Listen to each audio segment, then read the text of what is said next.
E aí, muito boa noite, Minas Gerais. Boa noite, telespectadores e telespectadoras do Brasil das Gerais.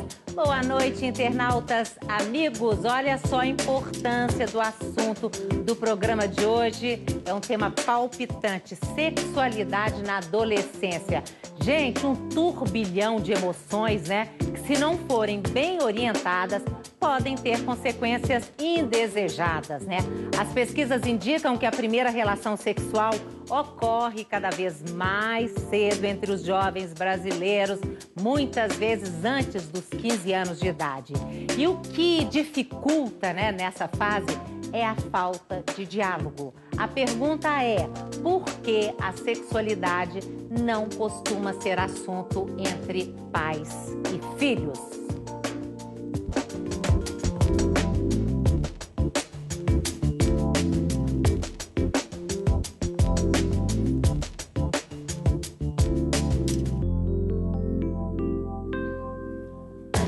Então, se você tem algo a dizer, quer compartilhar com a gente, perguntar, comentar, não fica com dúvida só para você, não. Nós temos vários canais de comunicação à sua disposição, começando com o telefone 32090021, pela internet brgerais@redeminas.mg.gov.br, tem o meu blog robertazampete.com.br, tem outros aí, gente, Twitter, tá aí na sua tela, facebook.com/Brasil das Gerais. Entra lá na nossa tela, na nossa página do facebook.com/Brasil das Gerais. Primeiro que você pode avisar para os amigos de fora, onde não tem a Rede Minas, que a gente pode assistir o programa ao vivo através do facebook.com/Brasil das Gerais. Vamos fazer amizade, entra lá, nós estamos com uma promoção maravilhosa para homenagear os professores, os nossos queridíssimos professores, né? Entra lá porque tem prazo até na terça-feira da semana que vem e as 4 melhores participações vão ganhar presente só daqui. Agora precisa ser nosso amigo, curtir a nossa página, repetindo a última vez, facebook.com/Brasil das Gerais. Bom, voltando aqui à sexualidade na adolescência, né? A gente foi pra rua e nós perguntamos para os adolescentes, né? Na adolescência, né? Com quem você tirava as dúvidas sobre sexo. Quer dizer, nós conversamos com adolescentes e não adolescentes, mas a ideia é essa, né? Com quem que você tirava, com quem você tira as suas dúvidas sobre sexo.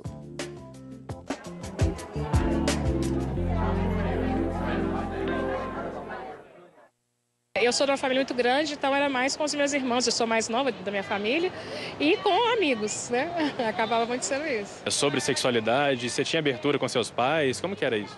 Não, eu nunca tive muita abertura com os meus pais, eles sempre foram muito conservadores. Eu tirava mesmo na escola, porque a gente tinha educação sexual, e lá a gente vai aprendendo com o tempo mesmo. Eu sofri muito, porque tinha certas dúvidas, certas perguntas, aí eu lia muito, então isso ajudou. Mas realmente faltou esse diálogo para esclarecer, para responder as perguntas que a gente tem. Boa parte da experiência que eu tenho disso, ou até de outros assuntos, a maioria com amigos mesmo. Eu tirava dúvida com os amigos. Eu nunca acho que eu tinha vergonha, eu não perguntava pro professor, pai, mãe, irmão, não. Não tinha esse negócio de conversar sobre isso. Você aprendia na hora que casava. Hoje não, hoje 12 anos estão dando aula, né, gente? Dando aula, às vezes, porque fico sabendo através de internet, através dos amigos, que na família mesmo a gente viu que é difícil os filhos. Agora, gente, porque é tão engraçado, né? Eu fico imaginando que você conversar sobre a sexualidade com seu filho, que é a questão da afetividade também, né? A gente tem que pensar a sexualidade como a questão do afeto. Ela devia ser uma conversa normal na família, como você conversa com seu filho, por exemplo, o que ele vai estudar, o que ele quer ser quando crescer. É por aí, Ângela? Não, Cida, desculpa, Cida. A Cida, gente, olha só, ela é escritora, é sexóloga, né? E tem essa coleção aqui, Educação Sexual, Perguntas e Respostas. São 10 livros, não é isso? São 10 livros, ainda tem esses aqui, isso aqui também tem a ver? Não, com esse aqui é outro. É o último lançamento, eu estou trabalhando mais a questão das habilidades de relacionamento, que isso também acaba interferindo na comunicação. Né? Com certeza. Bom, mas vamos falar desses aqui, perguntas e respostas. Eu sei que você fez um trabalho de pesquisa muito grande, né, para fazer esses livros, que depois a gente vai colocar no Facebook para dar de presente para vocês, tá, gente? Por quê? Por que essa dificuldade de pais e filhos conversarem, dialogarem sobre a questão da sexualidade? Hoje, né? Hoje ainda, né? É porque ainda continua tabu. Independente... Por que continua tabu? Se é uma coisa que mais comum entre... Quer dizer, uma das coisas, né, mais comum, normais, né, entre nós, seres humanos. Mas eu acho que eu defendo que hoje os meninos, os adolescentes, estão tendo muito estímulo. Eles não estão tendo tanta informação. O sexo está super valorizado, o corpo está super valorizado. Essa questão da erotização, a erotização está super valorizada. E dentro de casa, quase que dá um efeito contrário.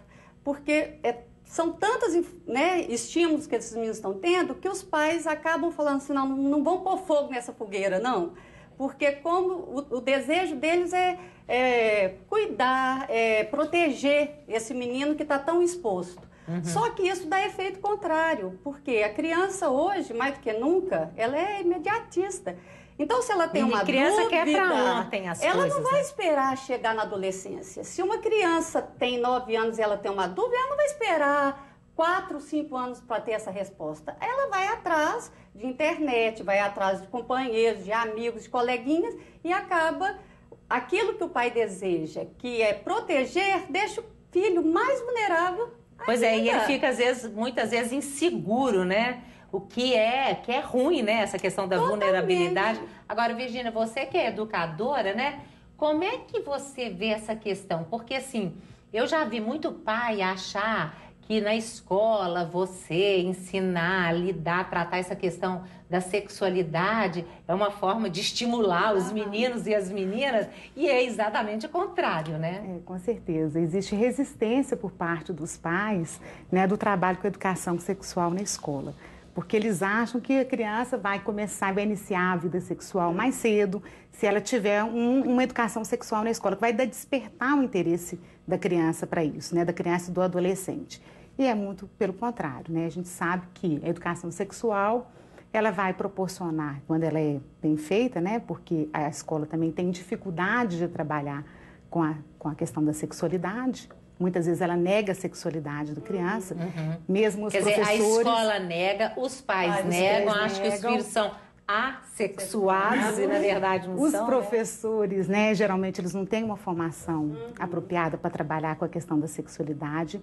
Eles também têm dificuldade com a sua própria sexualidade, né, cobrado do professor até que eles sejam assexuados, né? Então, é muito difícil o trabalho da sexualidade. E agora eu fico imaginando que os meninos nessa toda, quer dizer, família meio perdida, escola meio perdida, e os meninos ficam perdidos também. Com certeza. E a gente tem que colocar um fator que é muito importante, a aceleração secular da puberdade. Cada vez a puberdade tem vindo mais cedo. Então, a cada década, as meninas têm, por exemplo, menstruado mais cedo. Meninas de 10 anos já ficando menstruadas, então, o que acontece? Né? Só que o mesmo hormônio, a testosterona e o estrógeno, que desencadeia todas essas mudanças da puberdade, eles também são hormônios sexuais. Então, eles vão levar a tesão, libido, né? Procura disso tudo, né? Você fala que uma menina, por exemplo, que a gente fala criança, né? De 10 anos já tem a sexualidade dela. Com certeza. Lá, né? A sexualidade faz parte do ser humano, né? Desde a infância... Aliás, desde quando nasce, né, gente? Desculpa. Tanto que o menino, segundo Freud, as crianças passam por todas aquelas fases, né? Que são pontos de prazer no corpo que ela vai descobrindo, né? Você vê muito neném, menino, então, eu lembro do meu filho. Claro. Eles pequenininhos já têm ereção. Com certeza. Isso depois parte na puberdade para a genitalidade, que é realmente essa descoberta mesmo na física da sexualidade, né? Então, isso tudo, quer dizer, já acontece. E quando a mãe e o pai falam de alimentação, falam de vacinas, falam tudo, é uma coisa normal. Já deveria ter sido os pediatras estarem orientando, qualquer profissional está orientando essa parte da sexualidade também. Porque quando você fala isso com os pais... Quer dizer que a área médica, o povo da área médica também tem dificuldade? Não, tem. Não, a não ser as pessoas que trabalham na área, mas normalmente há uma certa dificuldade, sim. E isso gera uma coisa, porque o pai, quando tem filho, criança, escuta muito mais o profissional do que mais tarde. E a criança sendo acompanhada, ela vai ter abertura para perguntar aquilo que ela quer no momento que ela sente necessidade. E você diz o seguinte, porque, por exemplo, como os pais às vezes têm muita dificuldade, né? E aqui nós não estamos julgando ninguém. A gente está querendo demonstrar que pode ser diferente. Agora, como e deve ser diferente, né, gente? Porque eu acho que os meninos estão pedindo atenção, Com né? certeza. As crianças, os adolescentes, assim, por favor, eu estou precisando de atenção, estou precisando de ser observado, né? E você fala que tem vários ganchos, né? Para um pai, a mãe que tem mais dificuldade, começar esse diálogo. Dá um exemplo. Você não pode ter uma hora ensaiada para falar de sexualidade com seu filho. Porque você vai chegar em casa, meu filho, vamos conversar sobre sexualidade, sobre sexo? Ninguém vai querer, concorda? você tá não é o momento, não é esse momento. O momento surge de acordo com as circunstâncias, as questões da vida. Às vezes você está num clube, de repente você vê os meninos lá, você pode entrar em algum assunto aí, eles vão permitir a conversa desse assunto. Ou quando eles tocam em algum assunto, ou quando aparece um fato na TV, na mídia, seja lá, é o momento, talvez, de começar a conversar Depois que sobre você vê perguntas e respostas, né? Porque até o menino pergunta, às vezes, quando ele vê os animais. Com certeza. Ali tendo... A gente fala copulando. Sabe o que essa palavra é copulando. Cruzando, Sabe o que né? Cruzando. Cruzando. Eu observo na minha experiência que a dificuldade dos pais em falar de sexualidade é uma dificuldade que está ligada em ver que os filhos estão crescendo. Então, isso é um desafio grande. Só que não tem como fugir disso. E você está falando isso aqui, deixa eu só entrar com o telespectador, você vai continuar, que é o Alexandre Ávila, ele falou assim, olha, pais de adolescentes devem assumir duas perdas. A perda da sua criancinha que cresceu e a perda da sua ilusão de um adolescente ideal, seguro, sem grandes dificuldades escolares, amando a família e seus valores. Aí ele escreve muito, mas aqui, resumindo, terminando, ele falou assim, olha, se você deseja que o seu adolescente encontre um norte mais seguro para suas pulsões, que são os desejos, né, no mundo atual, mude o seu olhar sobre ele. Eu acho que isso que ele está falando é muito importante, porque mesmo você fala, e a gente sabe disso, que às vezes os pais são os últimos a saber tudo da vida do filho, gente. E eu vejo muito em consultório assim, cliente partilhando comigo muitas coisas de dúvidas, de inquietudes, né, de curiosidades, que não tem acesso aos pais e que no final vira para mim e fala assim, você tem certeza que você não vai dizer isso para o meu pai e para minha mãe? Então, quer estabelecer comigo uma relação de cumplicidade, né? E dentro de um vínculo confidencial. Pois é, Manu, isso não seria legal? Tudo bem, né? Você é o seu trabalho e tudo mais. Mas assim, não é legal ter esse vínculo também? Porque, gente, acha que ser vínculo amoroso com os pais, não é? Você sabe que eu acho que a grande perda que nós temos, nós como pais, é esse vínculo. Porque eu acho que se você forma esse vínculo ao longo, né, do crescimento do seu filho, ele está garantido na adolescência. Eu acho que esperar chegar o adolescente, né, a criança chegar na adolescência para falar de sexualidade, nós estamos chegando tarde. Porque aí o adolescente já direciona toda a atenção dele para a turma. É a partir e aí, de quando eu escrevi essa coleção, eu escrevi para atender um pouco uma demanda, uma carência para essa faixa etária. Porque é uma faixa etária que eles têm curiosidade e não têm literatura. Então, os pais falam assim, não, tá cedo, você ainda vai aprender, deixa você chegar na adolescência. E os meninos estão na época que eles estão mais desarmados, que eles perguntam sem muita vergonha. Por quê? Porque eles não se cobram ter que saber. Agora, quando chega na adolescência, ninguém põe a cara a tapa. Pois é, gente, mas olha aqui, será que os pais... Porque assim, gente, é claro que a época, por exemplo, dos meus pais foi uma outra época. a minha foi uma e dos meninos que estão sendo criados agora novinhos é outro. Mas será que nós pais não aprendemos com a experiência? Não. Porque assim, eu lembro, quando eu fiquei menstruada, juro, gente, eu tinha 12 anos de idade, morria de inveja que as minhas amigas todas já tinham ficado menstruadas e eu não. Mas aí, quando aquela coisa aconteceu, eu não sabia direito, porque minha mãe nunca tinha conversado comigo, ninguém, sobre a tal da menstruação. Eu sabia que saía sangue, quer dizer, mas eu fiquei assim, aí eu escondi de todo mundo. Quer dizer, a gente sabe, por exemplo, eu não tenho filha, eu tenho filho, mas com meu filho, por causa da minha experiência de não ter ninguém para falar, era tudo na rua também, né? Eu fui conversar. Por que você conversa com seu filho, Lúcia? Sim, a minha experiência foi... Você tem dois, eu né? Eu tenho dois. A minha experiência foi quase como a sua. Eu não tinha esse diálogo com a minha mãe. E minha não mãe ter... é uma pessoa boníssima, a sua também. É com porque certeza, assim, é dificuldade, né? É outra geração, né? Uhum. Então, por eu ter tido essa dificuldade, não ter tido essas informações da minha mãe, eu tenho essa abertura com meus filhos. Eu converso muito e eu faço isso que a doutora aqui falou. Eu converso com eles desde pequenos, completando o que ele falou, na medida que eles vão dando abertura, que vai chegando em casa com um assunto. Eles têm que idade? Outro, Um tem 18, outro tem 13, né? Um tem vai fazer 14 e vai fazer 18. Ah, tá. Uhum. Então, à medida que eles vão trazendo as dúvidas, vão chegando com ela em casa, eu vou falando porque e tem muita facilidade. Porque você não teve, e você teve uma gravidez na adolescência, né? Exatamente. Fiquei grávida com 16, exatamente por... Eu tenho a minha parcela de culpa, obviamente, mas exatamente por não ter muita orientação. Você não por tinha não informação, saber você exatamente o que eu estava fazendo em si. Mas você tinha consciência? Peraí, se eu tiver relação sem camisinha, eu vou ficar grávida? Não. Você não pensava isso? Não.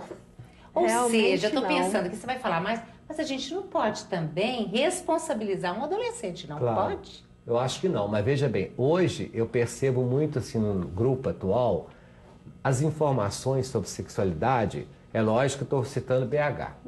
Os jovens estão tendo muita informação sobre sexualidade e a questão dos métodos anticonceptivos, uso de camisinha, etc. Agora, o que falta é o que a Cida trabalha muito, a questão da educação para a sexualidade. É processo. Por quê? Uma coisa é informar, a outra é introjetar essa informação e a outra é transformar em ação e atitude aquilo. É uma educação para formar atitudes e hábitos. Isso que é importante na questão da sexualidade. Gente, você está falando essa coisa da introjetar, né? Porque, por exemplo, hoje a gente tem informação que fumar é péssimo para a saúde. E o tanto de gente que ainda continua fumando. Então, por exemplo, o doutor André Murat vai entrar agora mesmo com a gente, mas ele fala o seguinte, não sei se é ele ou se você, que hoje, pelo menos 50% dos adolescentes não usam camisinha na hora de ter relação sexual. E todo mundo sabe que precisa, não só para evitar uma gravidez indesejada, né? E também de doenças sexualmente transmissíveis. Mas né? por quê? Imediatismo, na hora não tem o preservativo, esqueceu de levar, não acha ninguém. Ficar, né? E tem ainda o pensamento, né? Mas no final não vai acontecer. Não vai Comigo não vai acontecer. Isso aí isso não é só adolescente, não, gente. Isso é adulto também. Se você for olhar a estatística com ela, em adulto, mas comigo é a mesma coisa. não tem problema, eu sei, eu dou conta, eu dou conta de tirar antes. Então, essa coisa. Faça a estatística com adultos também na questão da sexualidade, para você ver. Se grande parte usa preservativo. Não, eu tô vendo aqui o que tem de terceira idade. Homens com AIDS e outras doenças né, sexualmente transmissíveis, depois do medicamento para haver ereção, né? Que eles estão, inclusive, nós já fizemos um programa aqui uma vez, depois eu nem quis fazer mais, porque foi tão meio deprimente. Mulheres que foram contaminadas pelos maridos. Quer dizer, os maridos tiveram relação fora do casamento e depois passa e as mulheres, né? Algumas já morreram, outros o marido já morreu. Quer dizer, aquela confusão é ruim demais, né? Mas olha só, deixa eu entrar antes de chamar intervalo. A Mayra de Oliveira, que é nossa colega aqui, apresentadora do Opinião Minas, programa que vai ao ar todo dia às 8h30 da manhã. Ela falou assim, olha, a minha pequena Roberta já vai fazer 11 anos, eu acho isso tão complicado, quero ser moderna, mas sou da roça, né? Acho que dizer não faça é pior, mas dizer faça com responsabilidade também não é nada fácil, porque sabemos que muitas vezes a gravidez surge porque a menina confia mais no namorado que em qualquer outra coisa. Ela está chamando atenção por uma coisa que é importante também. E vamos combinar, as meninas amam demais, né? E amam mesmo. Como é que uma mãe faz nesse caso? Quer dizer, ela tem dificuldade. Ela quer falar, mas não quer. Mas, gente, eu acho que tem um caminho do meio aqui, não tem? Tem. E eu acho que tem um limite. Referência, né? A mãe sempre é referência. Aquela mãe que atua como referência para a filha adolescente, sendo uma mulher adulta, mesmo jovem, bonita e tudo, mas ela tem que ser referência para os filhos. Ela não pode ser uma outra adolescente igual aos filhos. Se ela tem essa referência, há uma maneira de estimular diálogo. Não, há uma maneira de estimular diálogo. Qual que é? Porque hoje os pais e as mães estão bem adolescentes, não Pois é, isso que eu estou falando, o comportamento não é que a pessoa não possa conservar, ser moderna, ser jovem, não é nada disso. Mas você que tem filhos, você é pai e mãe, concorda? Sim. E Tem você um papel, tem que atuar, né? você tem um papel de modelo. E muitas vezes, quem que é o modelo de filhos nessa faixa etária, 9, 10, 11 anos? São os pais, é o pai ou a mãe, com certeza. Mas como é que faz, por exemplo, no caso desse, né, dela, no caso particular, qual é o caminho do meio? Quer dizer, ela não pode proibir, mas não quer falar, faça, mas com responsabilidade. Principalmente quando é filha, né, gente? A nossa cultura, assim, às vezes ela libera um pouco para um homem, para a mulher, não é? Ainda está no mesmo. Hã? Ainda tem uma repetição, Ainda né? Dos padrões antigos. Ainda tem, sim. Como é que faz? Me dá a sua opinião, Virgínia. Não é fácil, não é fácil, mas ela tem que começar. Ela tem que começar um diálogo com a filha dela, que tem 11 anos, né? 11 anos. Como é que começa esse diálogo? Tem que começar, tem que ter uma aproximação, perguntar para ela, né? Falar com ela realmente, né? Da sexualidade, né? Abertamente, porque os pais têm dificuldade disso. Os professores também têm dificuldade. Eu vi no vídeo aqui, às vezes, quando ele começou a falar sobre, não, essas coisas eu não perguntava para minha mãe, essas coisas eu não perguntava para a professora, né? Ela tem que criar com essa filha um vínculo, passar pela questão do afeto, que não é fácil. Não é fácil, porque o adolescente, de uma certa forma, ele está numa fase que ele vai contestar todos os valores que ele recebeu até então, a figura da mãe, do pai, né? Mas os pais não podem deixar que esse espaço seja ocupado pela mídia, né? Seja ocupado aí pela sociedade de consumo, pelo que está se bombardeando. Não, e você está falando mídia, tem a questão da internet, né? Você até contou um caso de uma menina, 12 anos, aí contou para os amigos do Facebook, eu beijei. Aí a outra falou, eu vou beijar também, mas já que a outra beijou. Aí todo mundo saiu beijando por beijar, né? Sim, só que na verdade, a menina que disparou isso na rede social não tinha beijado. Ela falou mentira. Ela porque falou como se isso fosse o valor. Faz, eu quero fazer também. Aí um mente, o outro vai atrás. certeza. Olha que vou fechar o bloco só com uma participação de uma outra colega, que é a Laura Lima, da TV Alterosa. Laura, ela falou assim, olha, Roberta, tem um livro ótimo, bem direto, didático, ilustrado, com volume para crianças e outro para adultos, pais, educadores, chamado Sexo Não é o Bicho Papão. E os pedagogos indicam para bem cedo, a partir dos 4 anos. Tem pais que assustam. No caso da minha filha, li com ela aos 8 anos, a Isadora, né, quando começou a aprofundar no questionamento da gravidez da minha irmã. Como o pai coloca a sementinha na barriga de mãe, da mãe, etc e tal. Depois você vai falar das perguntinhas. Quer dizer, ela encontrou uma saída, né? Tem várias pessoas, depois eu vou ler aqui, tem outras pessoas falando também, que pode ser um livro. Vamos ler um livro juntos? Porque quando você, a partir de uma leitura de um livro, de uma reportagem de jornal, você não está falando daquela situação ali dela. Né? Mas ela vai se identificar com aquela relação. Com certeza. A Sociedade Brasileira de Pediatria, estava até contando para elas, lançou um livro que chama Filhos. Filhos 0 a 2, Filhos 2 a 10 e Filhos Adolescentes. E é um livro para leigos mesmo, bem didático, bem moderno a ilustração, tipo dos livros da Cida que eu vi aqui. Então, com isso, a pessoa pode aproveitar o momento e, por exemplo, essa menina de 11 anos, vamos ver as transformações corporais dela. Toda menina quer saber o que está acontecendo com a mama. Isso começa a crescer. E isso seria o assunto, né, o tema para você aprofundar e entrar nas outras questões. Por que você já tem pelinho, o que está acontecendo? Você vai explicando isso. Depois você deve sentir alguma coisa. Às vezes quando você vê um rapaz, você sente um frio na barriga, alguma coisa assim. Sabe essas coisas que... Isso não estaria estimulando, abrindo o olho. É a maneira de mostrar que isso é o normal, que a sexualidade é uma coisa normal e que tem que acontecer. Não é uma coisa suja, né, não gente? Não tem nada a ver, é uma coisa bonita do ser humano. E que tem a ver com afeto, né? Ligar sempre com afeto. Mas sempre ligar com afetividade, tá bom. não pode Olha desvincular. aqui, nós vamos falar mais daqui a pouquinho. Essa turma aqui é ótima, animada. Mas daqui a pouquinho a gente volta. Você quer dizer alguma coisa? 32090021. Os contatos estão aí. Gente, entra na nossa página facebook.com/Brasil das Gerais. Lá você pode deixar recado também. Vou entrar lá na página daqui a pouquinho. E você também curte a nossa página, vamos fazer amizade, que é ótimo, né? E tem uma promoção lá maravilhosa para você homenagear o seu professor, a sua professora, ou você que é professor ou professora, homenagear a você mesma, a você mesmo. Vale a pena, você merece, né? Nós vamos pro intervalo, a gente volta daqui a pouquinho. Até já.